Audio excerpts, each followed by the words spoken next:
Hello friends, welcome to my channel bake and more. সামনেই আসছে জন্মাষ্টমী, আর এখন বাজারে ভালো তালও পাওয়া যাচ্ছে। তাই আজ আমি তালের রসমঞ্জুরি পিঠা বানিয়ে দেখাবো। এভাবে একবার এই তালের পিঠাটা বানিয়ে দেখতে পারেন। আশা করছি সকলের খুব ভালো লাগবে। বানানো খুবই সহজ, যে কেউ এটা খুব সহজেই বানিয়ে ফেলতে পারবে। এবার একটি পিঠা আপনাদের কেটে দেখাচ্ছি। দেখুন পিঠেটা কতটা নরম তুলতুলে আর রসালো হয়েছে। রেসিপিটা ভালো লাগলে লাইক আর শেয়ার করবেন। তাহলে চলুন দেখে নেওয়া যাক দারুণ স্বাদের এই পিঠেগুলো আমি কিভাবে বানাই। সবার প্রথমে আমি এই রকম একটা পাকা তাল নিয়েছি। এবার এই তাল থেকে তালের ভেতরের কাঠটা বের করে নেব। তারপর একটি কড়াই গ্যাসের ওপর বসিয়ে দিয়েছি। এবার কড়াইয়ের মধ্যে অল্প জল ঢেলে দিলাম। কড়াইয়ের মধ্যে জল দিয়ে দিলে দুধ নিচে লেগে যাওয়ার সম্ভাবনা কম থাকে। এবার এতে হাফ কাপ দুধ আর 1 কাপ তালের পাল্প দিয়ে দিলাম। এখানে আমি ঘন তালের পাল্প ব্যবহার করছি। আপনাদের যদি তালের পাল্পটা পাতলা হয় তাহলে দুধটা কম দেবেন। আর দিয়ে দিচ্ছি 1/4 কাপ শুকনো নারকেলের গুঁড়ো। আপনাদের কাছে ফ্রেশ নারকেল কোড়া থাকলে সেটাও ব্যবহার করতে পারেন। খুব সামান্য নুন দিলাম আর 1 চামচ ঘি দিয়ে সবটা ভালো করে মিশিয়ে নেব। ফ্লেমটাকে মিডিয়ামে করে দিয়ে 1 থেকে 2 মিনিট রান্না করে নেব।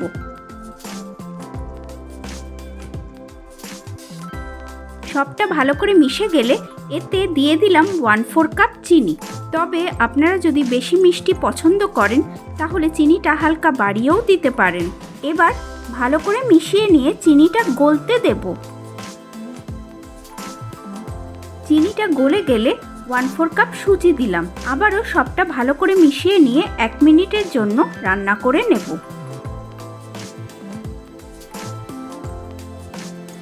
এরপর এতে দিয়ে দেব 1 কাপ ময়দা, যা আমি অল্প অল্প করে মেশাবো। একবারে পুরো ময়দাটা ঢেলে দেবেন না, তাহলে দলা পাকিয়ে যাওয়ার সম্ভাবনা থাকে।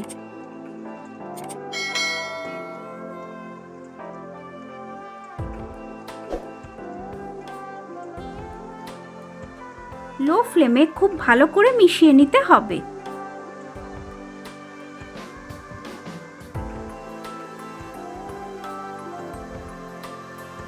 যখন কড়াই থেকে ছেড়ে আসবে তখন আরও 1 চামচ ঘি দিয়ে দিলাম। এই ঘি দেওয়ার জন্য গন্ধটা খুব ভালো আসবে। দেখুন ডোটা রেডি হয়ে গেছে।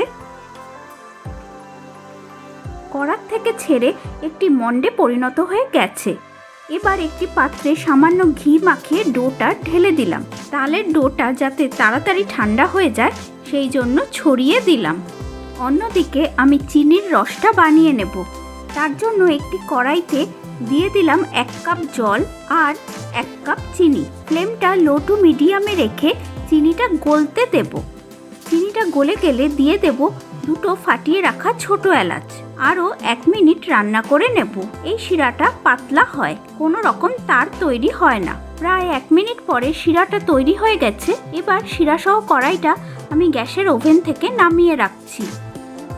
এবার আমি পিঠেগুলো বানিয়ে নেব। তার জন্য হাতের তালুতে সামান্য ঘি মাখিয়ে নিলাম, যাতে পিঠে বানাবার সময় হাতে লেগে না যায়। এবার অল্প পরিমাণে মিক্সচার নিয়ে হাতে গোল করে বল বানিয়ে নেব। তারপরে হালকা হাতে চাপ দিয়ে অল্প চ্যাপ্টা করে নেব। এইভাবে আমি সব পিঠাগুলো বানিয়ে নিচ্ছি।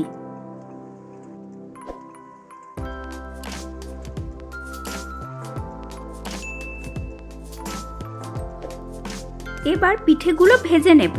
তার জন্য একটি কড়াইতে ঢেলে দিলাম বেশ খানিকটা পরিমাণে সাদা তেল। তেলটা হালকা গরম হলে কয়েকটা পিঠে দিয়ে দিলাম। ফ্লেমটা লো টু মিডিয়ামে করে দিয়ে পিঠেগুলোকে উল্টে পাল্টে হালকা লাল লাল করে ভেজে নেব।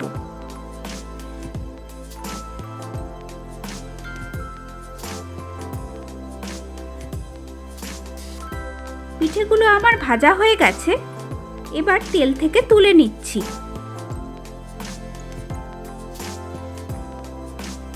তারপরে হালকা গরম শিরার মধ্যে সাথে সাথে এই পিঠেগুলোকে দিয়ে দেব।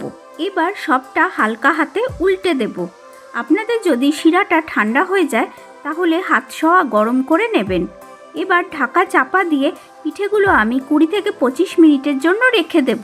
সব পিঠাগুলো ভেজে নিয়ে শিরার মধ্যে দিয়ে ফিরে এলাম। দেখুন পিঠেগুলো সুন্দরভাবে রস টেনে নিয়ে ফুলে উঠেছে। তালের সিজন থাকতে থাকতে এইভাবে একবার পিঠের রেসিপিটা বাড়িতে বানিয়ে দেখতে পারেন। খেতে কিন্তু ভীষণই ভালো হয়। আশা করছি আপনাদের সকলের খুব ভালো লাগবে।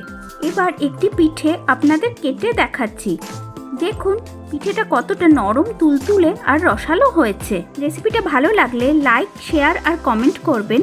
আর আমার চ্যানেলে নতুন বন্ধু হয়ে থাকলে আজই চ্যানেলটিকে সাবস্ক্রাইব করে পাশে থাকা বেল আইকনটা প্রেস করে অল করে নেবেন, যাতে আমি যখনই এরকম আরও নিত্য নতুন সুস্বাদু রেসিপির ভিডিও দেব তার নোটিফিকেশন আপনাদের মোবাইলে খুব তাড়াতাড়ি পৌঁছে যাবে। সকলে ভালো থাকবেন, সুস্থ থাকবেন। তাহলে আসি আজকে, টাটা।